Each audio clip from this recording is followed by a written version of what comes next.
The GPD WIN3 is a portable Windows PC with a 5.5-inch 720p touchscreen and an integrated controller.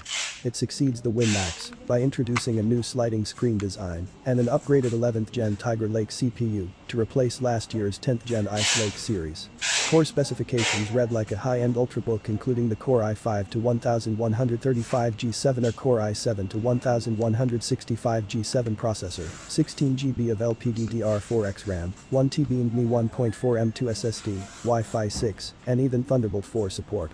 We'll be comparing the performance of the WIN3 to Ultrabook sporting similar Intel U-series CPUs to see how much of the performance deficit, if any, the WIN3 may be hiding under its small form factor.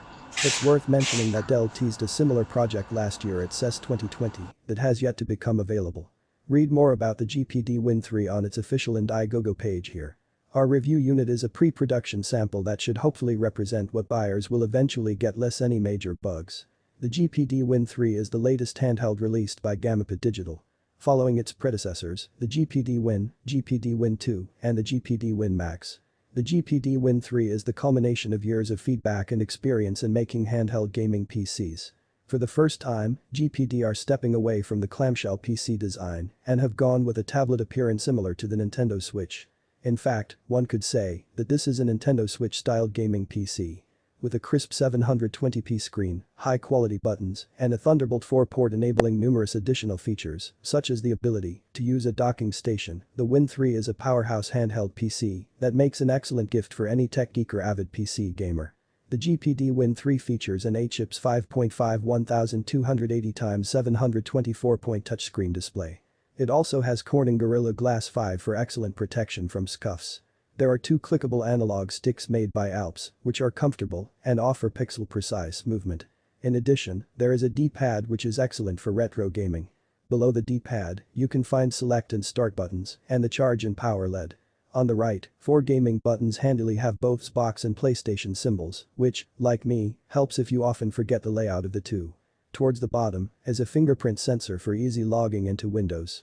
And finally, there is an Xbox style guide button that can be used for bringing up the Xbox game bar found in Windows 10. On the bottom is a USB Type-C Thunderbolt 4 compatible port which a charger, docking station or Thunderbolt 4 devices can connect to. GPD has moved from the traditional clamshell design to bring a new slidable screen to reveal the keyboard.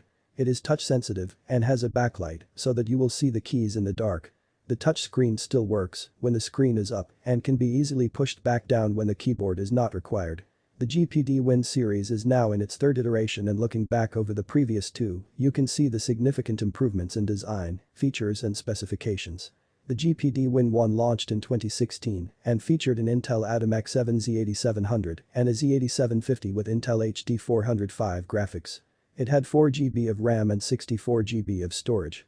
This was fine for Windows 10 and could lower the end requirement of Windows games and emulators. Integrated ports include USB-A and, most importantly, USB-C with Thunderbolt 4 support. Users can connect external monitors or docking stations, charge through external devices via pass-through, and even connect EGBUS. Users will need to adjust the scaling if connecting external monitors, since the scaling is high by default for the main display. The touchscreen is bright and with excellent contrast. Black-white response times are only average, however, and there will be a bit of ghosting when gaming. We thankfully didn't find it to be much of an issue during our time with the unit. Native resolution is identical to the Nintendo Switch at 720p, which pairs perfectly with the Iris Z GPU. In fact, games appear even crisper on the GPD than on the Switch because of the higher PPI here. A notable drawback to the display is that the actual pixels are underneath a relatively thick layer of Gorilla Glass. Colors consequently don't pop or appear as colorful as they do, as on a Galaxy Tab or iPad tablet, where the overlying glass layer is thinner. It's not a deal breaker, so long as users aren't expecting iPhone-level display quality. The backlight does not utilize pulse width modulation, even if at the lowest brightness setting, which should prove useful if gaming in dimly lit environments.